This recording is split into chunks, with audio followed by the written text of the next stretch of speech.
Welcome to Marketing Demystified, the podcast that connects the dots for business leaders to drive revenue through effective marketing strategy.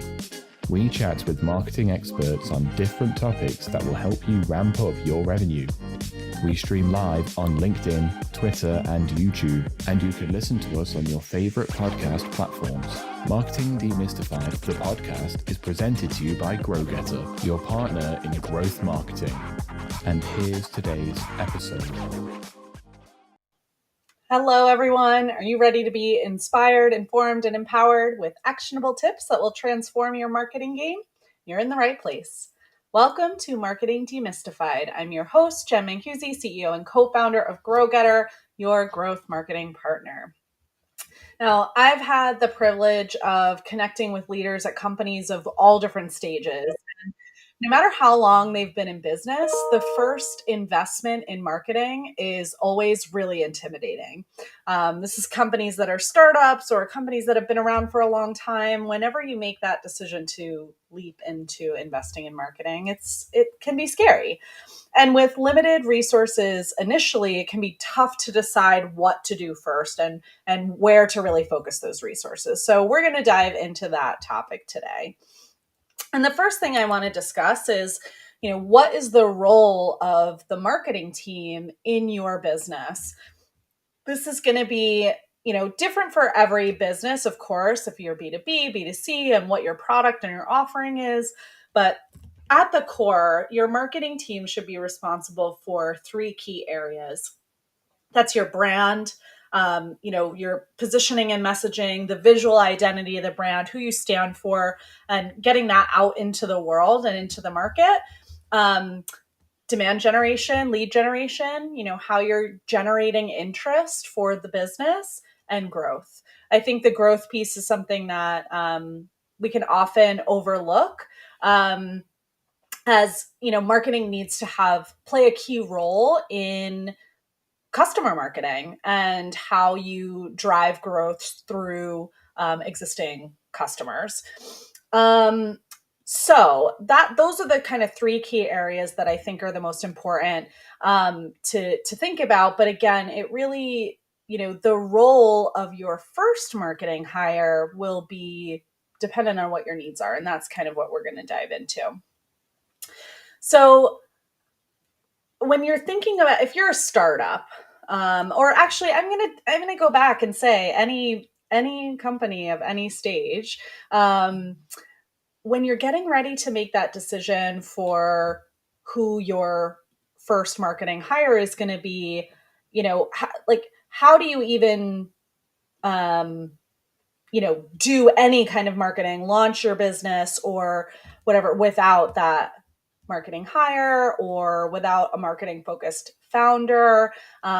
You're in a great spot if you have a founding member of your team who has marketing experience or even just an eye for marketing that can kind of get you off the ground. But oftentimes you will need to outsource some agency work to build your brand, to create your website, to kick you off with some foundational work and strategy work to get you going.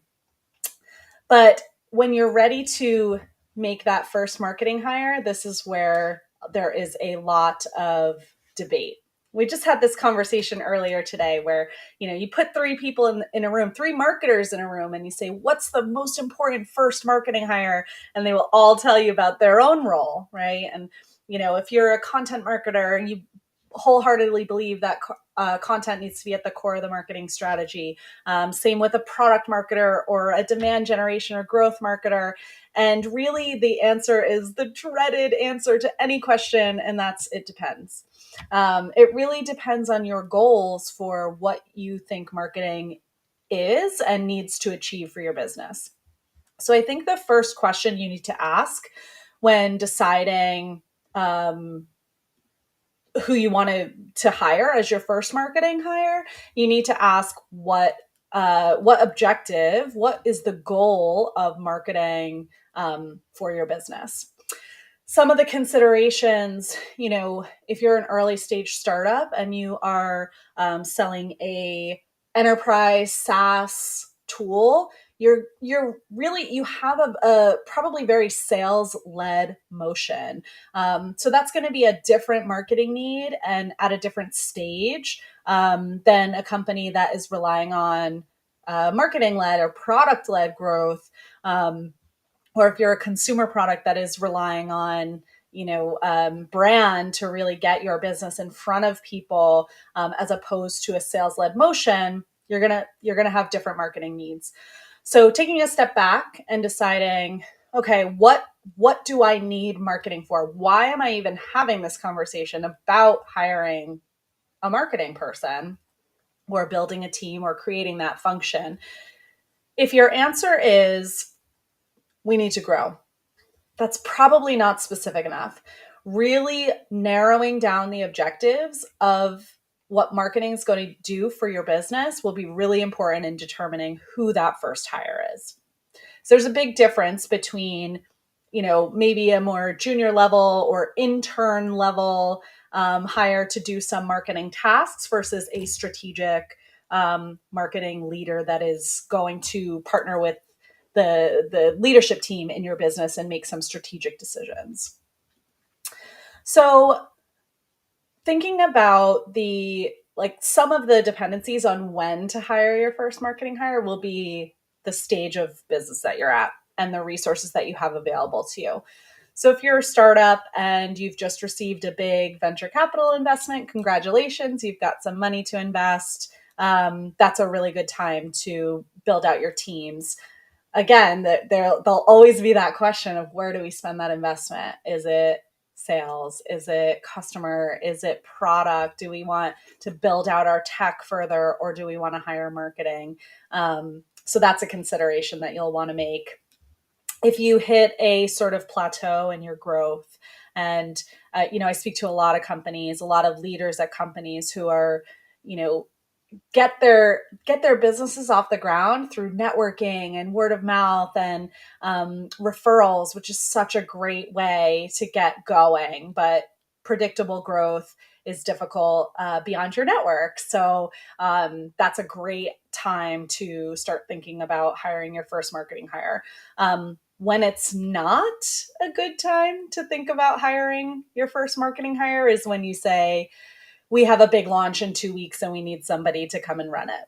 That is not going to get you what you need and meet your objectives, and is probably not enough time to find the right person to fit that need. So that's my first piece of advice, is to make sure that you are really clear on the objectives of marketing. That will help you in finding your first hire and will also help them be successful in their early days with your business.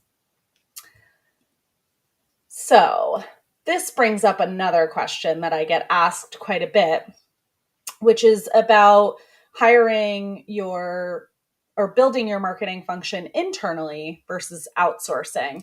There's so many different reasons to do both and different ways that you can make both work for your business. So we'll dive into that a little bit. So I just kind of mentioned this short timeline. One thing to think about especially if you want to hire a strategic leader, that hire is going to take some time, especially in the current job market. Actually, there was just a report that came out from Hive Minds about hiring for marketing roles right now and what the market's looking like, what the salaries are looking like. And one of the things that's really interesting that's coming out of these recruitment firms and different things that are happening out in the industry is that there is this perception that there have been a lot of tech layoffs and, certainly layoffs in our space and the insight space and experience management. There should be a lot of talent on the market looking for work. And that just doesn't seem to be the case. There is some sort of disconnect between the layoffs that we're hearing about and people that are looking for new roles. So it is definitely a job seekers market at the moment. There are a lot of jobs out there and not a lot of people to take them. So it's a tough time for hiring.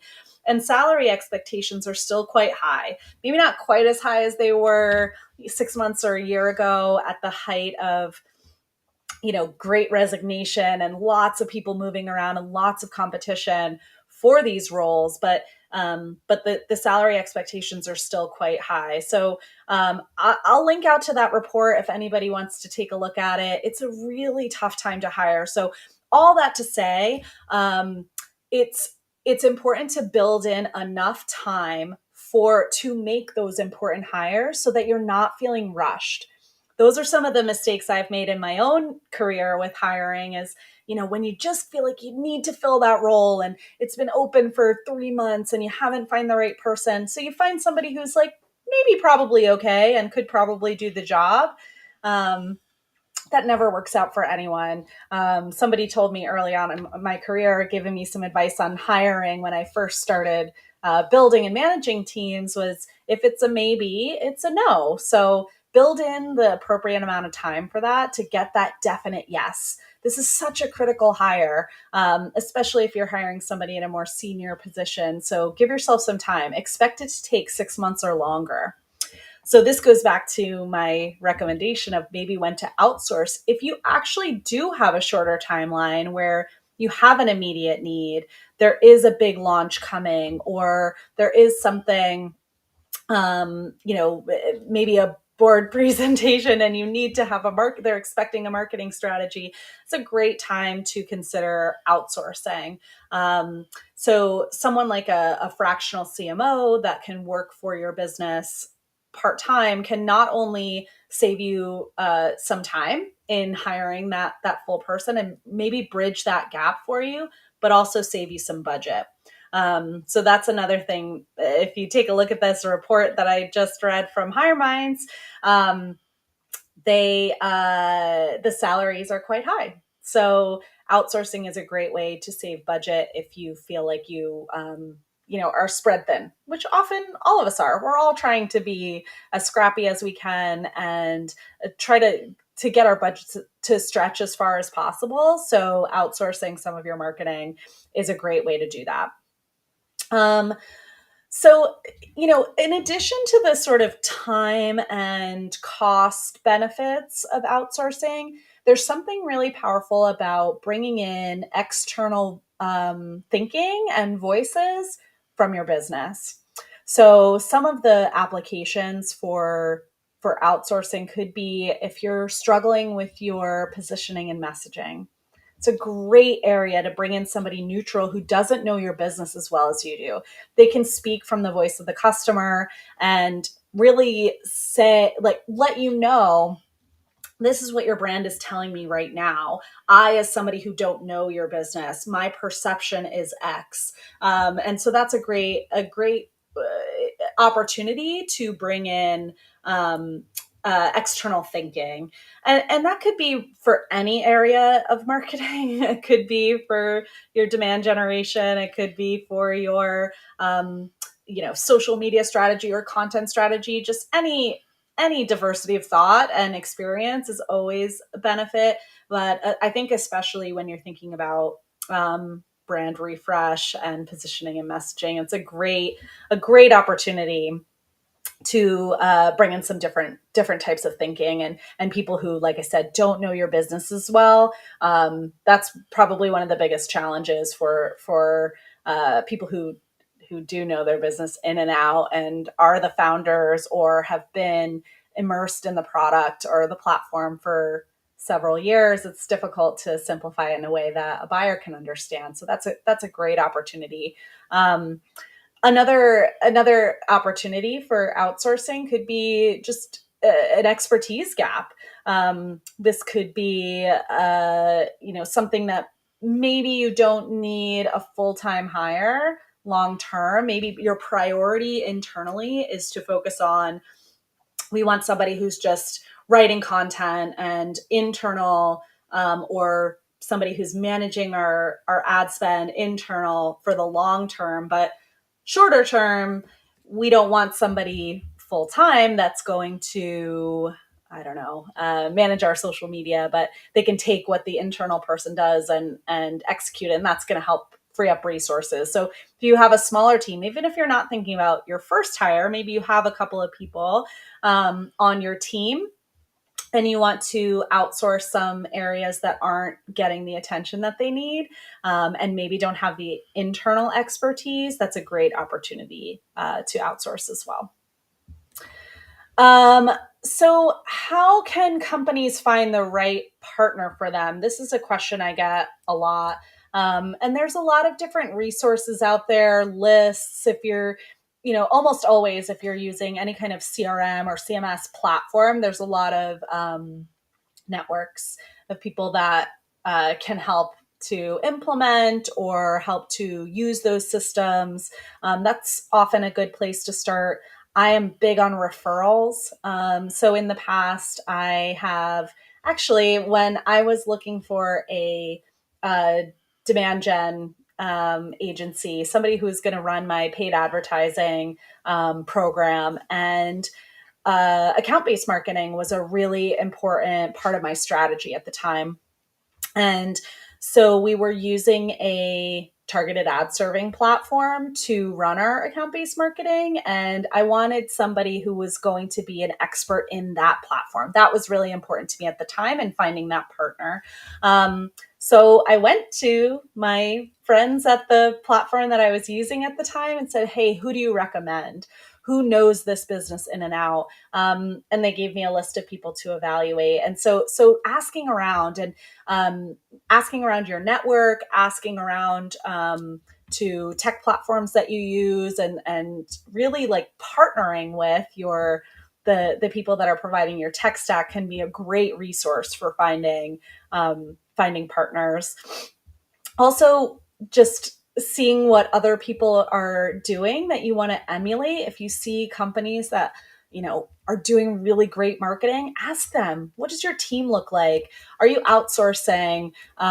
Who's the designer you've used? Who coded your website? Here's another example of where I asked for a recommendation, and I got immediately someone who said, hey, I've used this web developer before. They're really great. And that was a great way for me to find the partner that I was looking for. I think I would use the same principle of, if it's a maybe, it's a no, when evaluating your external partners, not just for marketing, really for anything that you are outsourcing.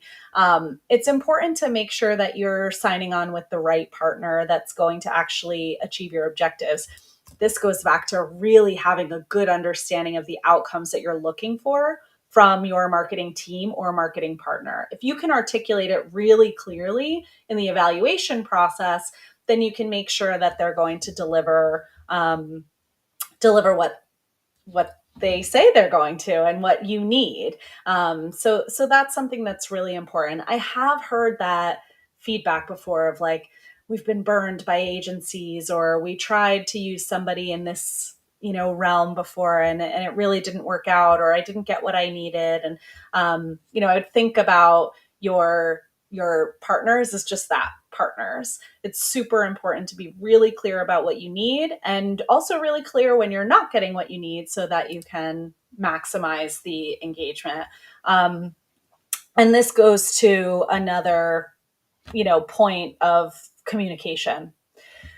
The communication with whether it's your internal team or your outsourced partners, is so important. It's really important to be clear about your needs, be clear about feedback, so that you can get what you need. Oftentimes, the earlier stage of this sort of partnership or relationship requires a lot more time, and a lot more energy to get to know each other. It is really like a relationship. You have to spend some time to really learn. You want to teach your partner about your business, and you want to learn about their processes, and make sure you can optimize so that everybody's getting what they need.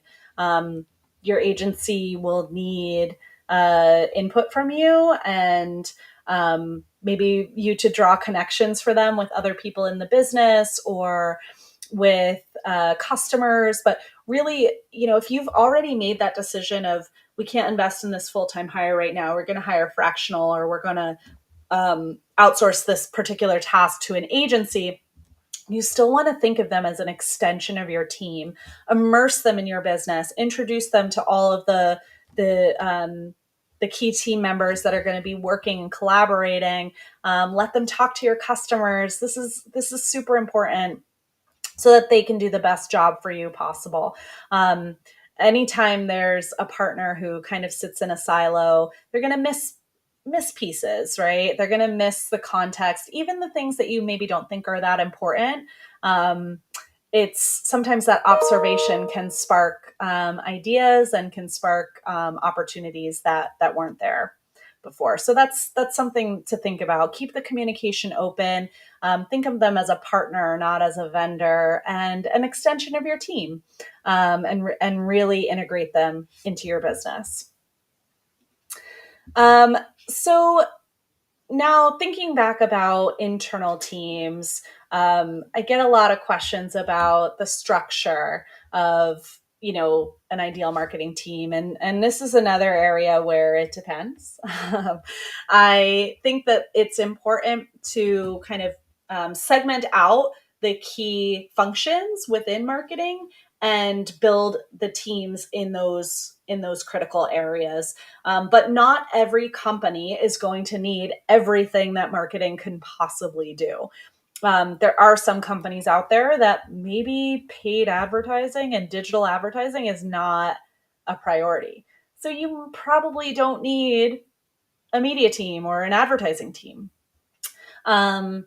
Design and animation and video production is something that is super important to be in-house with certain types of businesses, and just as easily outsourced for others. If your business is really brand centric and there's a lot of branded content that's coming out of the business as part of the offering or just adjacent to it, it's important to have that function internally, but it's not for every business. Same with product marketing. I'm a big believer in product marketing. I think it's a very underrated role and function. And I think it's something that maybe a lot of people don't understand the function of product marketing, but especially if you are in a product-led growth type company or a big enterprise SaaS, anything technology based or platform based, having a product marketing team that is a really priority function in the business is really important. You can think of them as being the connection between the different departments internally and your customer. They are the voice of your customer internally. So it's not just about creating one-pagers and case studies and collateral, though that could be a part of it. But that customer understanding and infiltrating it throughout the business is a really important function for product marketing. I'm a big believer that you need content before you can do advertising. So maybe advertising is a priority for the business and you're in a space where that can be really scalable. Maybe you want to invest in account-based marketing. None of that is possible without content. So content has a lot of organic benefits, SEO benefits, in driving search traffic to your website, but also you won't have anything to advertise if you don't have content first. So I have seen this happen a lot where it seems like if the goal is growth, we need somebody to manage our ad spend, but even the best configured ads can fall flat without the right content or without the right positioning. And that's another important point too. Having your positioning and messaging and your brand really solid before you invest in anything else is critical. We can misinvest marketing funds very easily and marketing resources very easily without a message that really resonates. And it's not to say that you nail it and then you move on and you never look at it again. You need to have a process for experimentation in order to validate whether or not it's working, and optimize as you go. But ultimately, that is something that needs to happen first and foremost. So don't skip over the brand part to get to demand generation. I know that it feels like that's the way to growth, but doing brand properly will make demand generation easier. Same with sales. Cold calling becomes warm calling when you've got good brand marketing in place and good positioning and messaging. Um, the last piece that I think is really important when thinking about building a marketing function is goal setting. And I think I've already kind of touched on this in the beginning, but the the more narrow and actionable the goals, the better off you will be in terms of being able to identify what's working. If you have a really broad goal of, driving more revenue, hey, that's what we all want to do, right? That is the goal of marketing, of sales, of every function in the business. We want to grow, we want to drive more revenue more efficiently. That may not be enough. That is only a part of the story, and you need to kind of understand, how are we going to do that? How are we going to get there and create goals that lead to that ultimate overarching goal of growing revenue? So again, it will be different for every business. In some cases, you might need to really lower your customer acquisition cost. For whatever structure you've got set up currently, your customer acquisition cost is too high. So you want to leverage marketing to get more efficient. That those are going to be very different and very specific goals that you can go after and are very actionable. You can measure them on a weekly and monthly basis and see, are we trending in the right direction or not? So having those SMART goals, if you're not familiar with SMART goals, take a look at what those the approach there, but it's really about being able to measure and define the goals in a way that you can see very easily whether or not it's successful. If the goal is too broad, it can be left to interpretation or left to timing, which is challenging. We have to wait 12 months before we know if this is working, and at that point, a lot of resources may have been wasted. So there are some goals that are longer term that need to be measured over time, some that can be measured more on shorter timelines. It's really important to have that mix of both and to be really clear. Beyond that, once you've set the goals, communicating them, everyone needs to be on the same page internally about what those goals are and how you're going to achieve them. As long as everyone is in agreement, then you have a path forward to say, hey, are we still on this path? Is this what we decided success was going to look like? Is it working? Great. Let's keep moving in that direction. Again, otherwise that can be left to interpretation. And that's where I hear a lot of people say, we invested in marketing and it didn't really work for us. Or the opposite, we do this thing all the time and it works really well, but there's nothing actually measurable associated with that. It's just a feeling. So it's important to really define and communicate and agree upon those goals before embarking on any marketing strategy or approach. And that's really how you're going to know if your team or your outsourced partner is working. When it's not working, you can pivot and you can optimize. In some cases, you will need to start fresh and start over, throw it all out and start from the beginning again.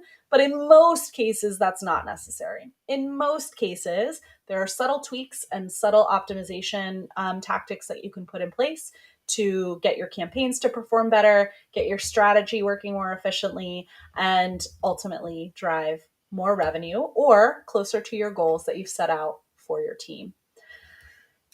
So that is my long monologue about hiring for marketing, building your team, outsourcing, hiring an internal team. And it's a topic I'm really passionate about. I love building teams. I love thinking about who's the best fit, what types of soft skills are needed versus actual experience, and what platforms people need to know how to use that are specific to your business. So if anybody wants to chat, I'm always around for that.